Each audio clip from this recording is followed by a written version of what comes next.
We are back at the job this morning. We just installed one of these huge doors yesterday, finished right at 5 o'clock when we were leaving.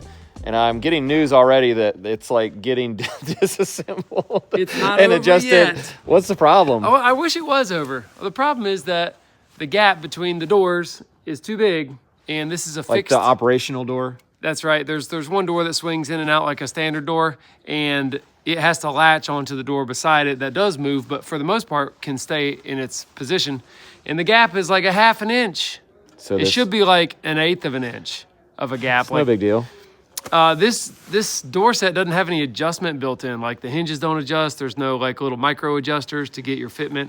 And so we're gonna pull all the shims out on the frame and try to bow it in on the sides.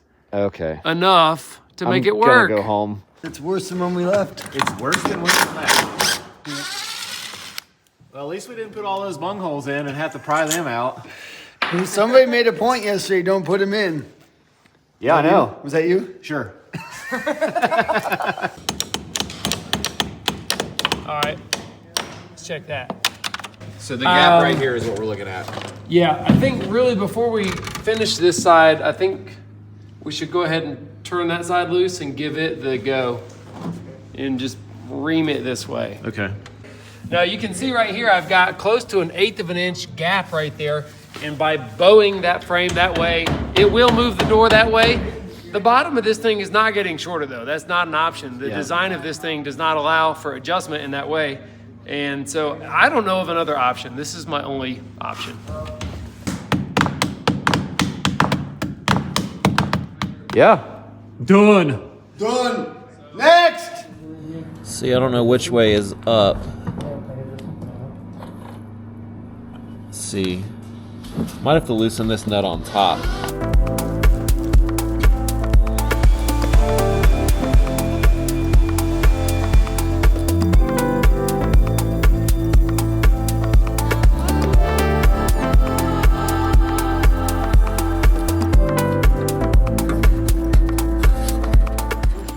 We are moving on to this door now in the owner's suite bedroom, and their bed's gonna be right here, facing right there, so it's all glass looking out here. It's gonna be awesome. I realized one thing I missed showing on the other door flashing is that I'm beating up the Lexel, like a big bunch of it right there in the corner, because our flashing has an open corner, so that little teeny spot right there could be a leak potential. That's gonna fix it. Alternatively, you could cut a piece of flashing that shape, but you'd still have that little like pinhole. So that's a good way to do it right there. Corners matter. You should make that a shirt. Corners, yeah, corners matter. Corners matter shirt. Be the, there you go. So, yep. Oh, wow. That did it. What's your worst selling piece of merch? Corners matter.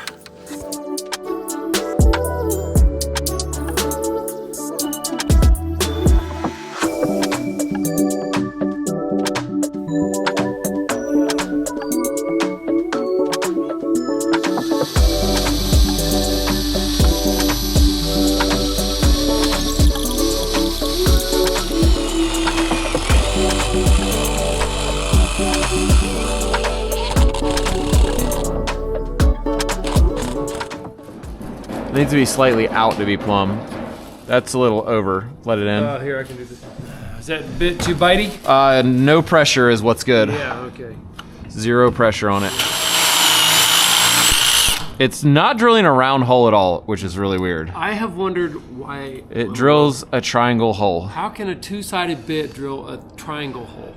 Did it do the triangle thing again? Well, I don't know what shape you call that. Yeah, we may have to switch to that old dull bit because those nasty. little rubber bunghole things, I don't know if they'll clip into that or not. Well, you may have to inspect the rubber bunghole. It might be this. Okay. This. Dude, your hands are looking dry on this up close shot. Yeah. Looks like an alligator skin. I need some of that man care lotion stuff you do ads for. I can see that, you know, this one is wanting to bite in a lot quicker. And, you know, this one I sharpened and it has a different design. It's actually a steeper pitch too. This one's kind of flat looking. Yeah, that one bites hard. And it's got that little micro bevel on the edge there. It's a little hooky to the front, like a negative rake also. I think that's what's doing it. Okay. So we'll switch back to this guy.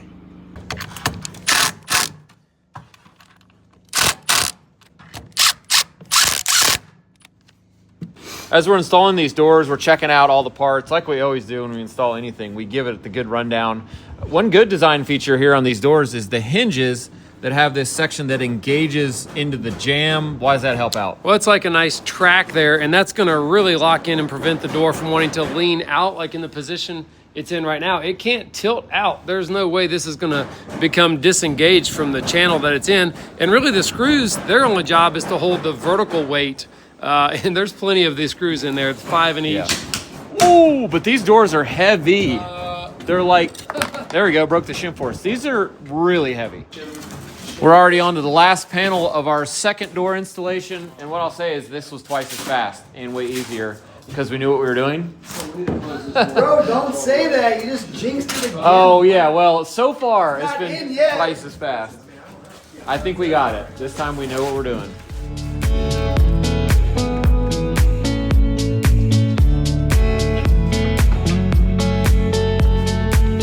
Okay, you were kind of right. See, bro, you don't ever say that. Let me see your bit, Jono. On this door, we've broken 2 of these bits. I broke so 2 today far. and 3 yesterday.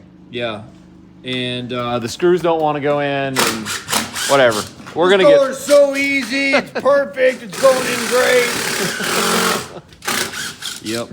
Here's Jono's used bits here. We got every brand represented: Makita, Flex, DeWalt, Milwaukee, and generic, and they all broke exactly the same putting in these doors. So whatever that means, there it is.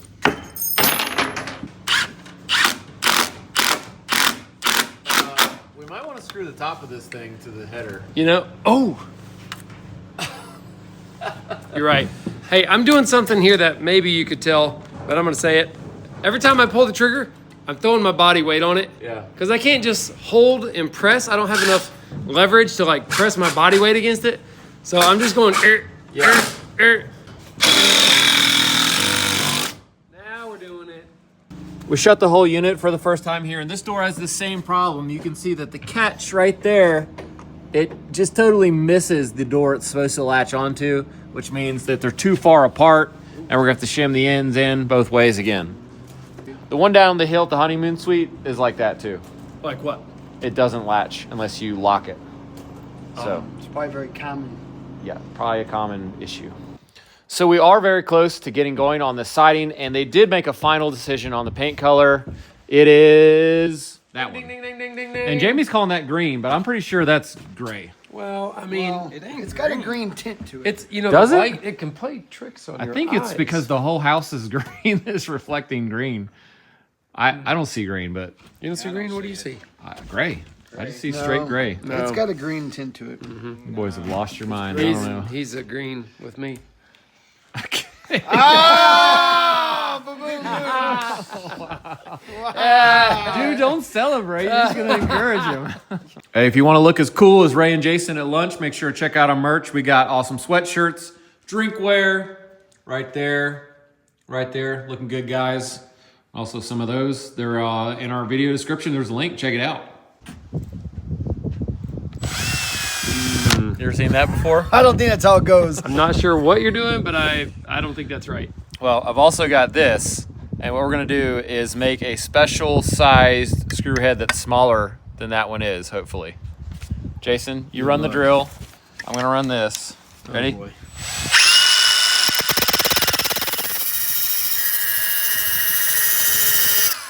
That should do it. Man, that was cool. They're perfectly round too. This is gonna go right in this groove, and the head was wider than this groove before, and now hopefully it's gonna slide right in there and disappear. We've got these French doors in, and I generally don't like French doors or installing them because it's really hard to get both doors to shut properly on the jamb and to each other. And we're running that same problem now, but these hinges are adjustable.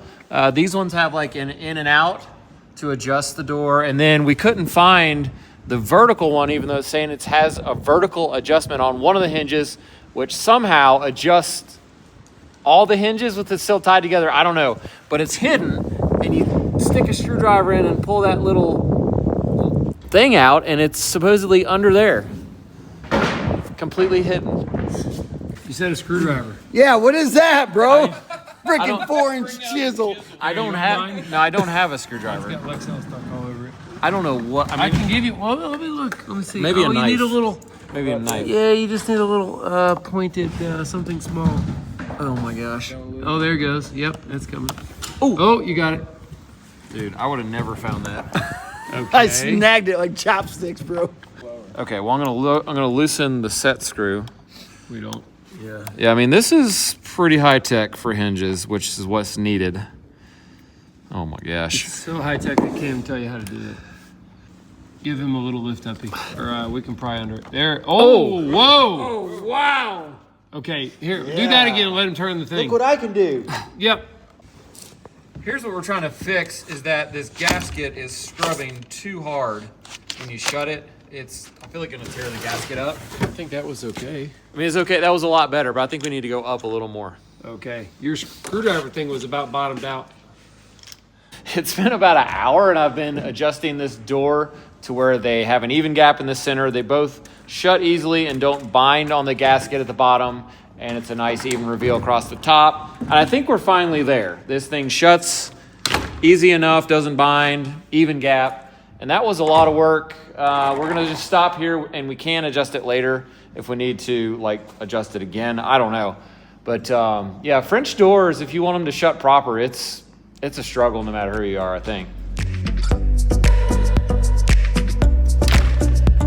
I want to give a huge thank you to Fanttik for sponsoring today's video. They make some really cool drill driver combos that are all packaged up so you have all the bits you need plus the driver. I'm going to show you two of them today. Let's start with the E1 Max, which is an awesome tool that I take with me everywhere. I keep it in my truck. Its design features 50 tools and bits, all in the case that surrounds the driver, and they're very neatly packaged and held in place by magnets, so they're always where you need them.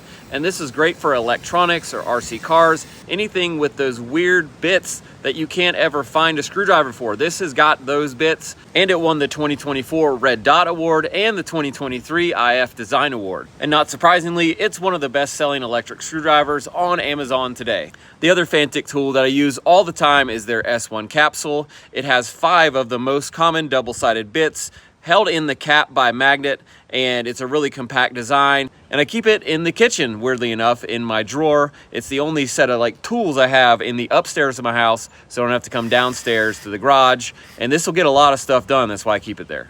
It has a USB-C charging port at the bottom, so I can charge it same place as my phones. And it's really compact, fits in my pocket, no problem.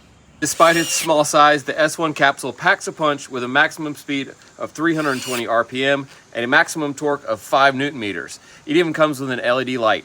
It's really great for furniture assembly. It comes with some of those hex bits that you always have to fiddle with when you get furniture, like in a flat pack box, and this will speed up the process a lot. Now, I wouldn't use this for heavy construction or mechanicking on my truck, but for little tasks around the house where you need a bunch of different bits and you need a little bit of power, this thing is awesome. It's made of metal, very robust. And if you want to do more electronic stuff, the E1 Max is awesome. Hey, make sure to check out Fantik's Big Spring Sale. You can get 40% off the Fanttik S1 Capsule 3.7 volt electric screwdriver. Just head to the link in our video description and use code PBBS1CAP, and that takes it down to $23 after the code and coupon. And you can get 37% off the Fanttik E1 Max 50-in-1 precision screwdriver. Just head to the link in the video description and use code PBBE1MAX, and you'll get it for $44 after the code and coupon. Thank you again to Fanttik for sponsoring our video. We appreciate it. You ever left a battery on your tool in the back of your car and then it just turned on? Oh, while you're going yeah, down the road, hits like the trigger. Grinder. I'm afraid to look at what's happened in the back of my car. The grinder was on? Something was grinding something else back there. I Oh, don't know. gosh. Let's look at it. Oh my gosh. It actually scared the crap out of me. All right. Oh, there it is, the grinder. Okay. We were back at the job this morning after a really stormy night. It was crazy wind. My deck furniture flew off the deck, like not to the side, off of it. And we roll up to the job site, and guess what? The porta-john is laid down, so we're gonna go try to tip it up here, check it out, see how bad it is. I already used it. It's a little hard to hold on and wipe at the same time, but besides that, it's still totally functional. We're really lucky it hit this tree, because otherwise, I mean, look off the side of this thing. It would have been like 50 feet down the hill. Oh my gosh, I didn't even think of that. Yeah. Wow. All right, let's just tip her up as easy as we can and hopefully not splash it.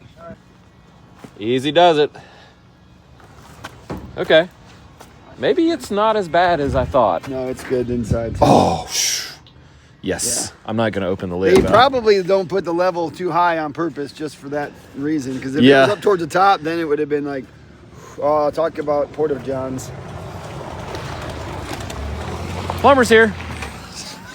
We do have a couple more of these doors to put in, but also we received the fireboxes for inside. Last night or this morning, they were just here. And they are a ventless gas, and the plumber needs them put in because he's going to run the gas to them and put it through there and cap it off and get it tested. So I think this might take priority to get these put in. Do we know if they're going to go on the floor or on a raised hearth? I'm hoping on the floor. These are, I think, zero clearance in every direction.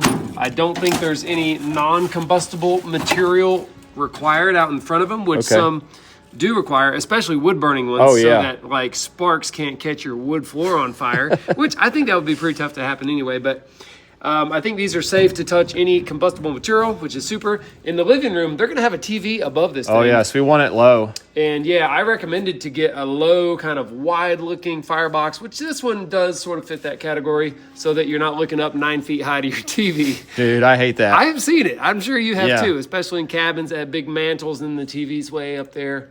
Who does that? Lots of people. I don't know. See, I have the same problem in my house. I don't have a TV over my mantle because it's so tall. Yeah. So it's to the side. I don't want to brag. My mantle's higher than yours. We're just contemplating who to listen to, you or Jamie. Well, Jamie's more work, you're not as much work. So I think we're going with you. until we can get a hold of Alexis about those fireboxes, whether they're on raised hearth or not, we're going to get going with another door. And this one's different than all the rest so far because it's sitting on a concrete slab. So there's no flashing that we need to do. It just sits on the slab with some Lexel to seal it. And we need to make sure it's flat. And unfortunately, this one is not perfectly flat. So we're going to have to take a grinder to it to make it flat, making sure that we don't grind past the depth of the door sill or the door bottom, because you'll see it on the inside. It's a finished floor. So we got to be real careful. All right, so we have 4.5 inches from the outside of the sheathing to the inside of this door.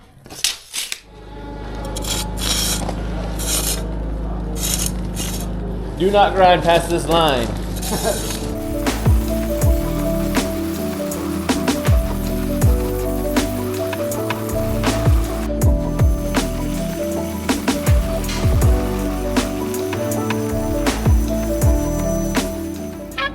It's looking pretty good. Is that thing straight? Yeah, it's straight. I checked that. How's your muscles feeling? Bad. Oh, that's not good. Bad off. Okay. Bad off. We got to carry that door all the way around and down. We're going to take one panel out, I think, but it's still going to be a haul. Big step coming, Ray. Oh. Hold up, Matt. Man, this is tall. Okay. Yay! Yeah, maybe. Oh, look who's here.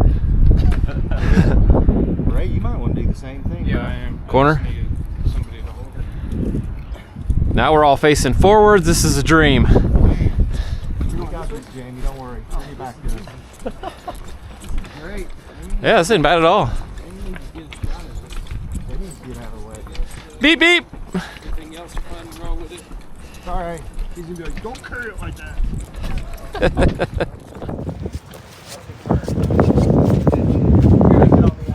Touchdown. That wasn't bad. No. Okay, looks good.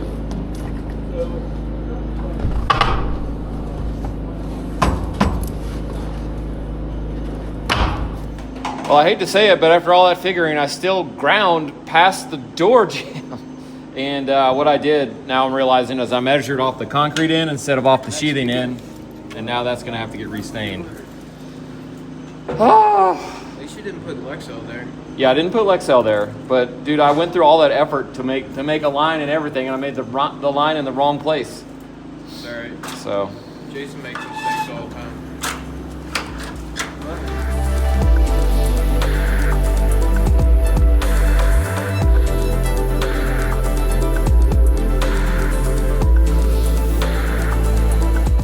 we've got our door installed here, and there are instructions, since this is a wood door, about how to treat it, and it's very nicely. Basically, we need to treat it nicely. Yeah. You stupid door.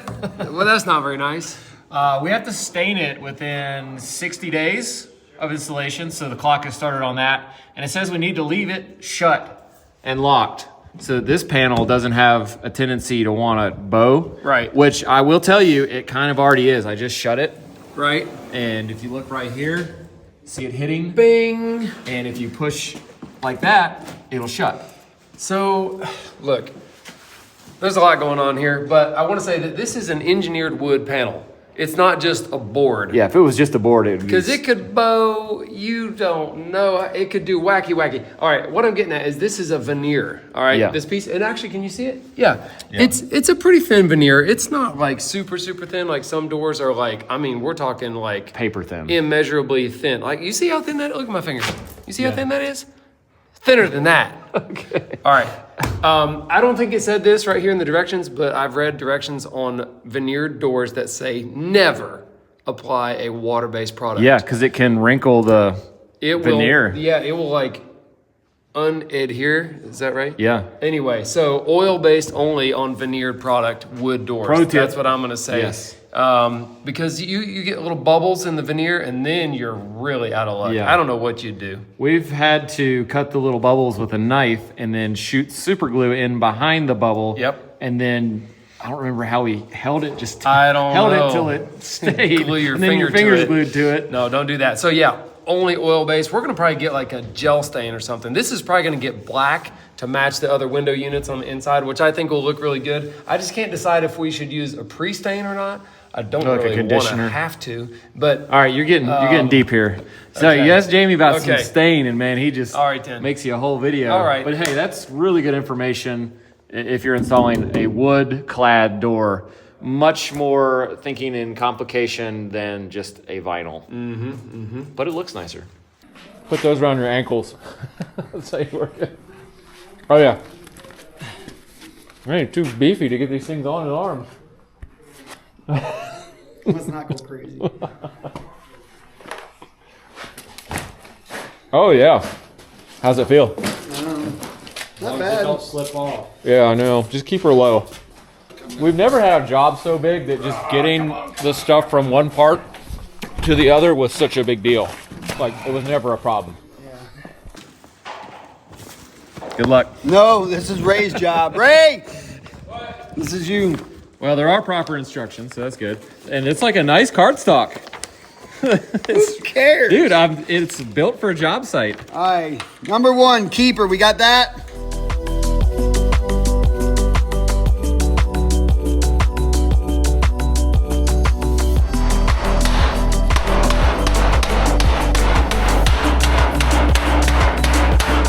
How close are we, Ray?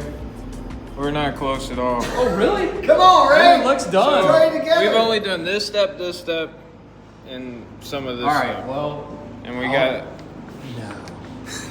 how could there be that many That's more? not installing it into the wall. No, that's just putting it together. All right, I'm going to help you.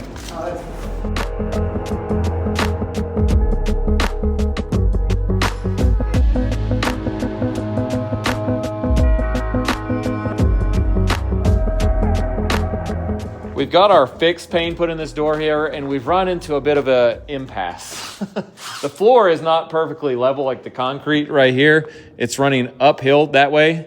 And so once we put this fixed pane in, it's tight down there and a huge gap up here. And it seemed insignificant, the amount it was out of level on the floor, but it's like projected 8 feet up, and it's, I don't know, a ½ inch. So we're going to have to shim underneath this threshold, I think, even though I don't love that idea, and basically get the bottom running level. We've got the sides running plumb, and we'll just have to figure out how to fill underneath on the inside because there's no finished floor that's going to build up and basically hide that gap. We'll have to just put a piece of trim or like big stretch, brown. Got to do it.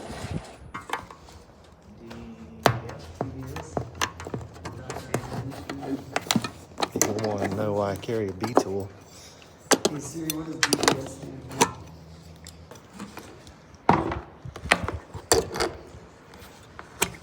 for? They lives for pulling nails. See if I can just jam that in there. Jam.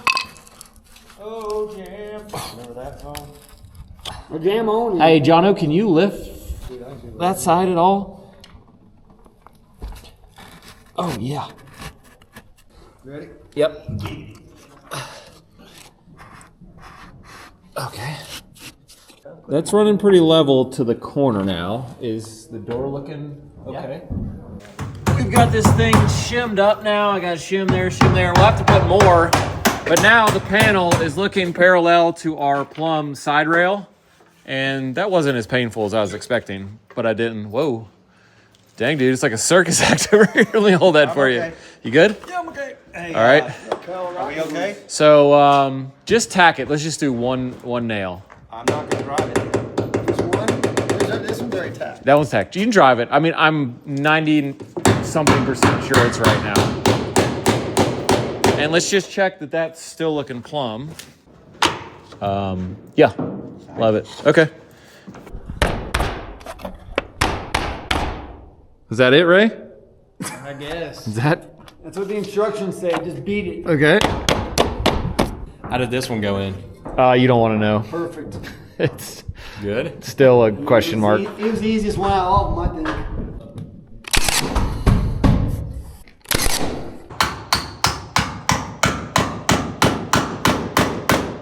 Since we've got this thing shimmed up now, I'm having to go back and seal underneath it. So it's just a monster bead of Lexel going in, trying to do about a 1/2 inch push into there, make sure no critters, ants, water, any of that gets in. All right, need another tube.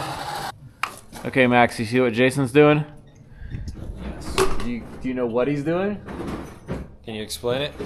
So basically our caulk gun tip will not get all the way up under here. It's not long enough. So we're going to make a special extendo tip right there. I'm going to do it this way. He's done that. Yeah, it's a pretty good trick for weird places like we got going on right here. Nice. Got you an extra couple inches. That's what she said. Okay, good. Yeah, it's working really good actually. I mean, I literally could not get in there before.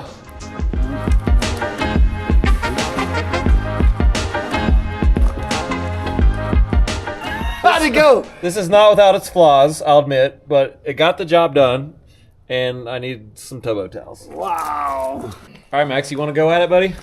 No. Yeah, this is your final exam, Max, Yep. for school right there. You can do this. You're pro carpenter. Or Dude, what did you do? Something. You got dinner in a half hour, bro. You better hurry up. We finally got this slider door assembled and put in the hole, and it kind of kicked our butt. It was like the last door that I was expecting to be like a lot of trouble, and we just have never assembled one exactly like this, but we did finally get it, and it works great, so mission accomplished. Alexis made it up here, and I think they've got the fireplace heights figured out, and it's the good answer, I think, is low. Yes. Keeping everything low for the TV that's going to be mounted there, so it's not breakneck high. And that means you need to buy us some wood. I will to frame it tomorrow in. morning. We got none. That was what I was coming to tell you. Stud truck full of studs. Okay. Stud pack. Yeah, we got actually a lot of little bits of framing kind of everywhere to finish up. Oh, really? Well, some in the kitchen, some here, some in the bedroom, some in the courtyard, some behind the media room.